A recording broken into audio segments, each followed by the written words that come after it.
Thank you. Yeah.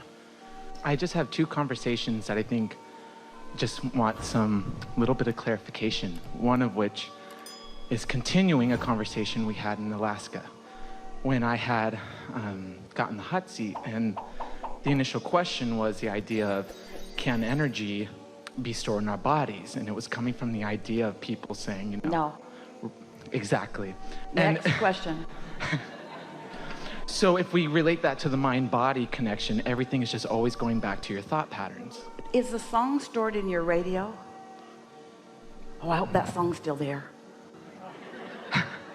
You made it active. Hope the song's still there. I had to run into this grocery store and the song was playing, and I hope it's still there when I get back. In other words, there's a transmission and a receiving, and nothing's stored. Nothing is stored. There are patterns of receptions, and that's what you call memory. And as long as you keep those active, and that's what's going to manifest. Yeah. Perfect. You remember. It's so interesting. Did you ever get together with somebody who grew up with you, who remembered your childhood entirely differently than you did? And 10 years ago, they remembered it more like you did, but then they married someone who was more positive in nature, and now their past has changed for them, and yours didn't. We're not kidding. Remember that time? No. Remember how mad you were? No. Remember that time you were so drunk? No. That's perfect. I feel complete with that. The second part, let's have a little fun with this. As I've been creating more of my life and being so deliberate, there's this funny paradox that I felt that they both seem to lead to the same place. On one hand, you've said, really, if you just focused on feeling good your whole life, and that was your only MO, you would live happily ever after. We've never said that, because you've got plenty of step ones.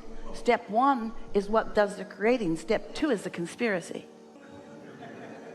Step three is what you just said. So you don't spend your whole life doing that. You just do enough of it, and you do it intelligently and deliberately and intentionally. In other words, sometimes you ask and sometimes you listen. So when you're in a moment when, I guess what I was getting at with staying general, because there's a lack of resistance there, and sometimes you're just like, I want to feel good today, and all these delicious experiences come. You've launched that, the step ones have happened. And on the other hand, there are many moments where, oh, the deliciousness of having a specific thought that you're wanting, giving it the airtime and building momentum. And all we're asking, and we started out with this today, is that you, during a focused moment, when you're asking for that awareness, just first acknowledge, under what influence am I right now? And if you're under the influence of source, then let it rip. If you're under the influence of something else, take a nap. So with this idea of momentum, if you're aligned with something and you have a goal, and every time you're thinking of the goal, it feels good, I already know in a way, I expect that that will manifest because I'm aligned with it. But what's this idea then of wanting to build momentum if it helps either with timing or the priming of something? First of all, momentum happens no matter what influence you're under. Momentum is a natural product of the law of attraction. When you hold a thought consistently, you're going to like this. So let's take a subject like prosperity, money. Let's say that you would like more money, but you don't have enough. Now, in this simple analogy that we just offered, there's not much momentum for or against money, because you want money and you don't believe it. So nothing's changing, there's no momentum. But let's say that you're segment intending and you feel prosperous and you love this prosperous world and you love seeing beautiful things, and now momentum is gathering. Or let's say you've got more bills than you do money and you're worried about it, now more momentum is gathering. So many people do some of this and some of this and some of this and some of this, so they gather momentum on both that way and that way, which puts a tremendous tug of war sensation within you.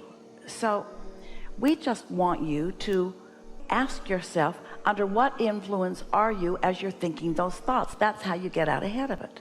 If you wait until you go to the mailbox and there's a big pile of bills and you don't have the money for it, and you're sitting in that moment, the momentum is already underway and you're not going to have pleasure in that moment. We would like you to distract yourself in some way, because we want you to practice the pleasure of non-resistant thought, not the, let's find the right word, not the human tendency or obsession with facing reality, whatever it is. Because there are those that would say, if you take pleasure from non-resistant thought and you don't focus on the bills that you have to pay, then you're irresponsible. And we say only momentarily, because the money can't come if that's the vibration that you keep going dominantly. So let's say that you're worried about money. Could be anything. You're worried about it, really worried about it. But then maybe someone else influences the thought because you're at dinner and that's what they're talking about. Maybe you've been in meditation, so the scale is tipped. Doesn't matter how it came about. But then you think things are getting better.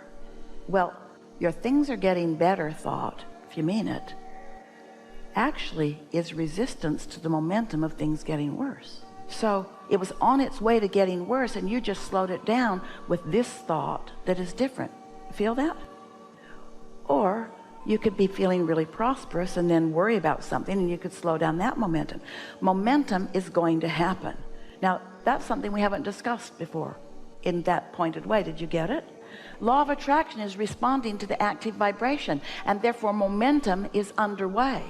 But you have a choice about what thoughts you think, but it's hard to exercise that choice because of the momentum. In other words, if you've really got a positive roll going, it's hard for you to think negatively. If you've got a really negative roll going, it's hard for you to think positively. That's just the facts of the way the law of attraction works. So as you care more, as you get out ahead of it, and you get that positive momentum going before you're thinking any thoughts, now you have a much greater probability of getting the positive momentum going than if you're trying to overcome the negative momentum. We have interacted with so many of you, and we are at the place where we are no longer really interested in talking to you when you're in a negative place trying to turn it around, because it's so slow going, it hardly ever happens, it's annoying to everyone who's listening in. We just want to say to you, give it a rest. Stop talking about it and get out ahead of it. And there's two ways to get out ahead of it: meditate and hook in and watch the movie if there is one, and segment intend from a place of feeling good. And you'll notice big time the awesome power of non-resistant thought.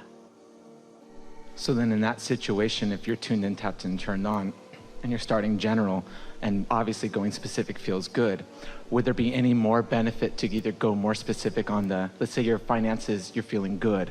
So would there be any more benefit saying, now that I'm tuned into my finances, give it that more specificity? Or you've just asked the favorite question that we've ever heard, because we're right out here on the leading edge. This is really, really a good question.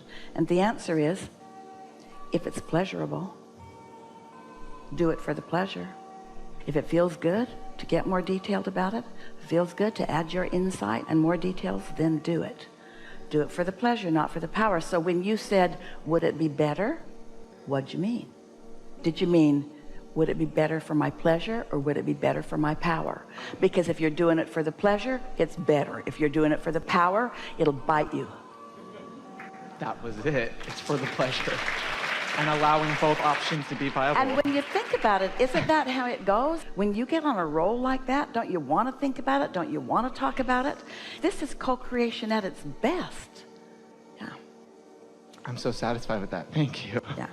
Really good. Really good.